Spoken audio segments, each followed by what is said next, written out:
ಸ್ನೇಹಿತರೆ ನಮಸ್ಕಾರ, ಎಲ್ರಿಗೂ ವಿಡಿಯೋಗೆ ಸ್ವಾಗತ. ಈ ಒಂದು ವಿಡಿಯೋದಲ್ಲಿ ನಾವು ಒಂದು ಪ್ರಮುಖವಾದಂತಹ ವಿಷಯದ ಬಗ್ಗೆ ನಾವು ಗಂಭೀರವಾದಂತಹ ಚರ್ಚೆಯನ್ನ ಮಾಡಬೇಕಾಗುತ್ತೆ. ನಿಮಗೆಲ್ಲ ಗೊತ್ತಿರಬಹುದು, ನಾಣ್ಯಗಳಲ್ಲಿ ಎರಡು ವಿಧ ಇರುವಂತದ್ದು. ಒಂದು ಡೆಫಿನೆಟಿವ್ ಸೀರೀಸ್, ಮತ್ತೊಂದು ಕೊಮಮರೇಟಿವ್ ಸೀರೀಸ್. ಡೆಫಿನೆಟಿವ್ ನಾಣ್ಯಗಳನ್ನ ನಿರ್ಣಾಯಕ ನಾಣ್ಯಗಳು ಅಂತ ಕನ್ನಡದಲ್ಲಿ ಕರೆದರೆ, ಕೊಮಮರೇಟಿವ್ ನಾಣ್ಯಗಳನ್ನ ಸ್ಮಾರಕ ನಾಣ್ಯಗಳು ಅಂತ ಕರೀತಾರೆ. ನಿಮ್ಗೆ ಎಕ್ಸಾಂಪಲ್ ತೋರಿಸ್ಬಿಡ್ತೇನೆ ನೋಡಿ. ಈ ರೀತಿಯ ನಾಣ್ಯಗಳನ್ನ ಡೆಫಿನೆಟಿವ್ ನಾಣ್ಯಗಳು ಅಂತ ಕರೀತಾರೆ. ಇದು 5 ರೂಪಾಯಿನ ಡೆಫಿನೆಟಿವ್ ನಾಣ್ಯ. ಏನ್ ನೋಡ್ತಾ ಇದೀರಾ, ಇದು 5 ರೂಪಾಯಿನ ಡೆಫಿನೆಟಿವ್ ನಾಣ್ಯ. ಅದೇ ನಿಮ್ಗೆ ಇನ್ನೊಂದು ನಾಣ್ಯ ತೋರಿಸ್ತೀನಿ ನೋಡಿ. ಇದನ್ನ ಕೊಮೆಮೊರೇಟಿವ್ ನಾಣ್ಯ ಅಂತ ಕರೀತಾರೆ. ಸೊ ಯಾವುದಾದರೂ ಒಬ್ಬ ಮಹನೀಯರ ಚಿತ್ರ ಅಥವಾ ಒಂದು ಘಟನಾವಳಿಯ ಚಿತ್ರವನ್ನ ದಾಖಲಿಸಿರುವುದನ್ನ ಸ್ಮಾರಕ ನಾಣ್ಯ ಅಂತ ಕರೀತಾರೆ. ಈಗ ಇವತ್ತಿನ ವಿಷಯ ಏನಪ್ಪಾ ಅಂತ ಅಂದ್ರೆ, ಈ ರೀತಿಯ ಕೊಮೆಮೊರೇಟಿವ್ ನಾಣ್ಯಗಳು, ಸ್ಮಾರಕ ನಾಣ್ಯಗಳಲ್ಲಿ ಕನ್ನಡಿಗರನ್ನ, ಕನ್ನಡದಲ್ಲಿರುವಂತಹ ಕನ್ನಡ ನಾಡಿನ ಸುಪ್ರಸಿದ್ಧ ವ್ಯಕ್ತಿಗಳನ್ನ ಕಡೆಗಣಿಸ್ತಾ ಇರುವಂತದ್ದು. ಇದು ಹೀಗೆ ನಡೆದಿರುವಂತದ್ದಲ್ಲ, ಸುಮಾರು ವರ್ಷಗಳಿಂದ ನಡೆದುಕೊಂಡು ಬರ್ತಾ ಇದೆ. ಇದರ ಬಗ್ಗೆ ನಾವು ಒಕ್ಕೊರಲಿನಿಂದ ಧ್ವನಿ ಎತ್ತಲೇಬೇಕು ಸ್ನೇಹಿತರೆ. ಇದು ಸೂಕ್ತ ಸಮಯ. ನಿಮಗೆಲ್ಲ ಗೊತ್ತಿರಬಹುದು, ಈಗ UPI ಟ್ರಾನ್ಸಾಕ್ಷನ್ ಬಂದಾಗಿಂದ, ಫೋನ್ ಪೇ, ಗೂಗಲ್ ಪೇ ಇತರ ಟ್ರಾನ್ಸಾಕ್ಷನ್ ಬಂದಾಗಿಂದ ನೋಟಿನ ವಹಿವಾಟುಗಳು ಮತ್ತೆ ನಾಣ್ಯಗಳ ಚಲಾವಣೆಗಳು ತುಂಬಾ ಕಡಿಮೆ ಆಗಿರುವಂತದ್ದು. ಈಗ ಮುಂದೆ ಏನಾಗಬಹುದು ಅಂತ ಅಂದ್ರೆ, ಕಂಪ್ಲೀಟ್ ಆಗಿ ಡಿಜಿಟಲ್ ಕರೆನ್ಸಿ ಬಂದಾದಾಗ, ಡಿಜಿಟಲ್ ಕರೆನ್ಸಿ ನಮ್ಮನ್ನ ಆವರಿಸಿದಾಗ ಈ ರೀತಿಯ ನಾಣ್ಯಗಳನ್ನ ಬೇರೆ ವಿಧಿ ಇಲ್ದಿರೆ ಸ್ಟಾಪ್ ಮಾಡ್ತಾರೆ. ಯಾಕೆಂದ್ರೆ ಬೇಡಿಕೆ ಇರೋದಿಲ್ಲ. ಎಲ್ಲರೂ ಕೂಡ 2 ರೂಪಾಯಿ 3 ರೂಪಾಯಿಗೆಲ್ಲ ಫೋನ್ ಪೇ, ಗೂಗಲ್ ಪೇ ಮಾಡ್ತಾ ಇದ್ದಾಗ ಯಾರು ಈ ತರದ ನಾಣ್ಯಗಳನ್ನ ಮುದ್ರಿಸ್ತಾರೆ? ಸರ್ಕಾರಕ್ಕೆ ಸುಮ್ಮನೆ ಹೊರೆ. ಆಗ ಏನ್ ಮಾಡ್ತಾರೆ, ಆಬ್ವಿಯಸ್ಲಿ ಎಲ್ಲಾ ಡೆಫಿನೆಟಿವ್ ನಾಣ್ಯಗಳನ್ನ ಮತ್ತೆ ಈ ರೀತಿಯ ಕೊಮೆಮೊರೇಟಿವ್ ನಾಣ್ಯಗಳನ್ನ ಸ್ಟಾಪ್ ಮಾಡ್ತಾರೆ. ಸೊ ನಮಗೆ ಆಗ ಕೇಳೋದಕ್ಕೆ ಆಗೋದೇ ಇಲ್ಲ.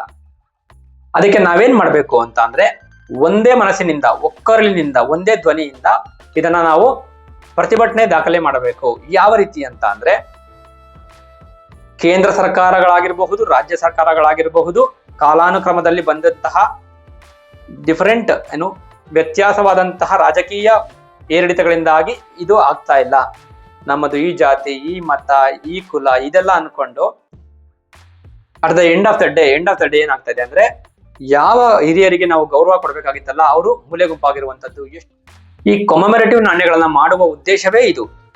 ಏನು, ಒಬ್ಬ ಸ್ವಾತಂತ್ರ್ಯ ಹೋರಾಟಗಾರರಾಗಿರಬಹುದು, ಒಬ್ಬ ವಚನಕಾರರಾಗಿರಬಹುದು, ಇವರನ್ನ ಮತ್ತೆ ಈ ಒಂದು ವ್ಯಕ್ತಿಯ ಅಥವಾ ಈ ಒಂದು ಘಟನೆಯ ಸಾರಾಂಶವನ್ನ ಎಲ್ಲರಿಗೂ ಗೊತ್ತಾಗ್ಲಿ, ಅಥವಾ ನಮ್ಮ ಹತ್ರ ಒಂದು ನಾಣ್ಯ ಬಂತು ಅಂದ್ರೆ ಇದು ಯಾರು ಅಂತ ನಾವು ಹುಡುಕ್ತೇವೆ, ಕುತೂಹಲದಿಂದ ನೋಡ್ತೇವೆ, ಅವ್ರ ಬಗ್ಗೆ ತಿಳ್ಕೊಳ್ತೇವೆ.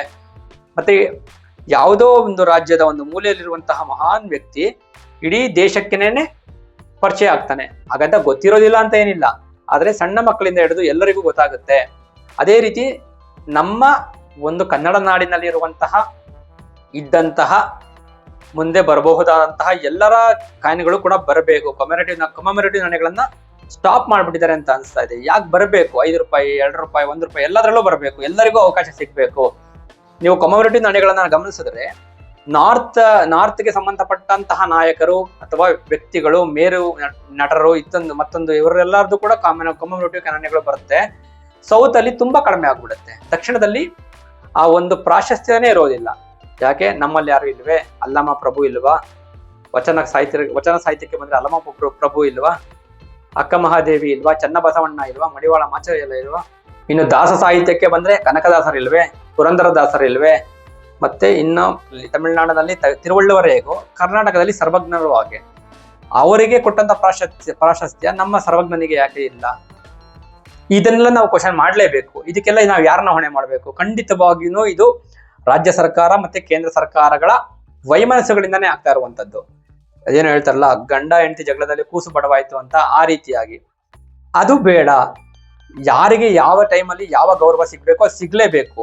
ನಿಮಗೆಲ್ಲ ಗೊತ್ತಿರಬಹುದು, ಡಾಕ್ಟರ್ ರಾಜ್ಕುಮಾರ್ ಅವರು ನಮ್ಮ ಕನ್ನಡ ನಾಡಿನ ಅನಭಿಷಿಕ್ತ ದೊರೆ. ಅವರು ಅಂತವರ ಬರ್ತಡೇ ಬರಬೇಕಾದ್ರೆ ಅಂದ್ರೆ 2029ಕ್ಕೆ ಅವರ ಜನ್ಮ ಶತಮಾನೋತ್ಸವ ಆಚರಣೆ ಆಗುತ್ತೆ.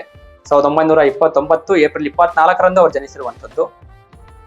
1929 ಅಂದ್ರೆ 2029ಕ್ಕೆ 100 ವರ್ಷಗಳು ಕಂಪ್ಲೀಟ್ ಆದಾಗ ಅವರ ಪ್ರೂಫ್ ಸೆಟ್ ನಾಣ್ಯಗಳು ಬರಬೇಕು, ಅವರ ಕೊಮೆಮೊರೇಟಿವ್ ನಾಣ್ಯಗಳು ಬರಬೇಕು, ಸಿಲ್ವರ್ ನಾಣ್ಯಗಳು ಬರಬೇಕು ಅನ್ನೋದು ಒಬ್ಬ ಕನ್ನಡಿಗನಾಗಿ ನನ್ನ ಒಂದು ಮಿನಿಮಮ್ ಬೇಡಿಕೆ. ಇದು ಅದು ನಾನು ಯಾರಿಗೂ ಹೇಳ್ಬೇಕಾಗಿಲ್ಲ.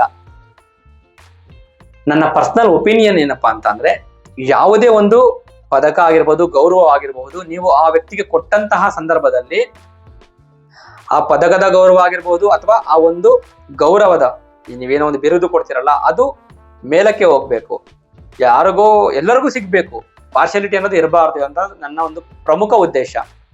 ಆಗ್ತಾ ಇದೆಯೋ ಆಗ್ತಾ ಇಲ್ವೋ ನನಗೆ ಗೊತ್ತಿಲ್ಲ.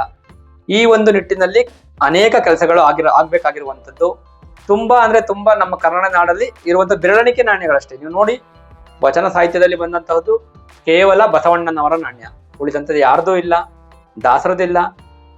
ಹಾಗಿದ್ರೆ ನೀವು 500ನೇ ವರ್ಷದ ಬೆಳ್ಳಿ ನಾಣ್ಯಗಳನ್ನ, ಸುಮಾರು ನಾಣ್ಯಗಳು ಇರುವಂತದ್ದು, 500 ವರ್ಷದ ಕೊಮೆಮೊರೇಟಿವ್ ಬೆಳ್ಳಿ ನಾಣ್ಯಗಳು. ನಮ್ಮ ಸಂತ ಶ್ರೇಷ್ಠರಾದಂತಹ ದಾಸಶ್ರೇಷ್ಠರಾದಂತಹ ಕನಕದಾಸರ ನಾಣ್ಯ ಯಾಕೆ ಬರ್ಲಿಲ್ಲ? ಅವ್ರದ್ದು ಕೂಡ, ಕನಕದಾಸರದ್ದು ಕೂಡ 500ನೇ ವರ್ಷದ ಜನ್ಮ ಶತಮಾನೋತ್ಸವ, ಜನ್ಮ ಆಚರಣೆ ಎಲ್ಲ ಆಯ್ತಲ್ವಾ. ಮೋದಿಯವರು ಕೂಡ ಬಂದು ಉಡುಪಿಯಲ್ಲಿ ಕನಕನ ಕಿಂಡಿಗೆ ಒಂದು ಬಂಗಾರದಂತ ಲೇಪಿತವಾಗಿರುವಂತಹ ಇದನ್ನ ಕವಚವನ್ನ ಹಾಕ್ಲಿಲ್ವೇ? ಯಾಕೆ ಅವ್ರಿಗೆ ಗೊತ್ತಾಗ್ಲಿಲ್ಲ 500 ರೂಪಾಯಿನ ಕೊಮೆಮೊರೇಟಿವ್ ನಾಣ್ಯವನ್ನ ಬಿಡುಗಡೆ ಮಾಡಬೇಕು ಅಂತ? ಕೇವಲ ರಾಜಕೀಯ ಉದ್ದೇಶಕ್ಕೋಸ್ಕರ ಮಾಡೋದು ಬೇಡ ಸ್ನೇಹಿತರೆ.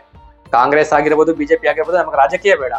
ನಮ್ಮಲ್ಲಿರುವಂತಹ ಹಿರಿಯರಿಗೆ ಮತ್ತೆ ಮಾರ್ಗದರ್ಶಕರು ಯಾರಿದ್ದಾರೆ, ಮತ್ತೆ ಮೇಧಾವಿಗಳು ಯಾರಿದ್ದಾರೆ, ಅವರಿಗೆ ಸಲ್ಲಬೇಕಾದಂತಹ ಮಿನಿಮಮ್ ಗೌರವನ ನಾವು ಕೊಡ್ಲೇಬೇಕು. ಕನಿಷ್ಠ ಗೌರವನ ನಾವು ಕೊಡ್ಲಿಲ್ಲ ಅಂತ ಆದ್ರೆ ನಮ್ಮಷ್ಟು ನಿಷ್ಕೃಷ್ಟರು ಯಾರು ಇರೋದಿಲ್ಲ. ಇದು ನಾವು ನೇರ ಬೆಟ್ಟು ಇಲ್ಲಿನ ಪ್ರಸ್ತಾವನೆಗಳು ಹೋಗ್ಬೇಕು, ರಾಜ್ಯದಿಂದ ಕೇಂದ್ರಕ್ಕೆ ಪ್ರಸ್ತಾವನೆಗಳು ಹೋಗ್ಬೇಕು. ನಮಗೆ ಈ ರೀತಿಯ ನಾಣ್ಯಗಳು ನಮ್ಮಲ್ಲೂ ಇದ್ದಾರೆ, ಮಾಡ್ಕೊಡಿ ಅಂತ. ಅದಾಗ್ತಾ ಇದೆಯೋ ನಮ್ಗೆ ಗೊತ್ತಿಲ್ಲ. ಅದಕ್ಕೆ ಮಾಡುವಂತ ಡಿಪಾರ್ಟ್ಮೆಂಟ್ ಕನ್ನಡ ಸಾಂಸ್ಕೃತಿಕ ಇಲಾಖೆ ಮಾಡ್ತಾ ಇದೆಯಾ ಇಲ್ವಾ ಗೊತ್ತಿಲ್ಲ. ಮಾಡ್ತಾ ಇದ್ರೆ ತುಂಬಾ ಸಂತೋಷ. ಅಲ್ಲಿನವರು ತಡೀತಾ ಇದ್ರೆ ಅದಕ್ಕೆ ನನ್ನ ಧಿಕ್ಕಾರ, ಇಲ್ಲಿನವರು ಮಾಡ್ತಾ ಇಲ್ಲ ಅಂದ್ರೆ ಅದಕ್ಕೂ ಕೂಡ ನನ್ನ ಧಿಕ್ಕಾರ. ಯಾರದೇ ತಪ್ಪಾಗಿರ್ಲಿ ನಾವು ತಪ್ಪು ಅಂತ ಹೇಳಲೇಬೇಕು. ಆ ಒಂದು ಧೈರ್ಯವನ್ನ ನೀವು ರೂಢಿಸ್ಕೊಳ್ಳೇಬೇಕು. ಸೊ ಇದಾಗಿತ್ತು ಈ ಒಂದು ವಿಡಿಯೋದ ವಿಶೇಷತೆ. ವಿಡಿಯೋನ ಕೊನೆವರೆಗೂ ನೋಡಿದ್ದಕ್ಕೆ ಧನ್ಯವಾದಗಳು. ಜೈ ಹಿಂದ್, ಜೈ ಕರ್ನಾಟಕ ಮಾತೆ.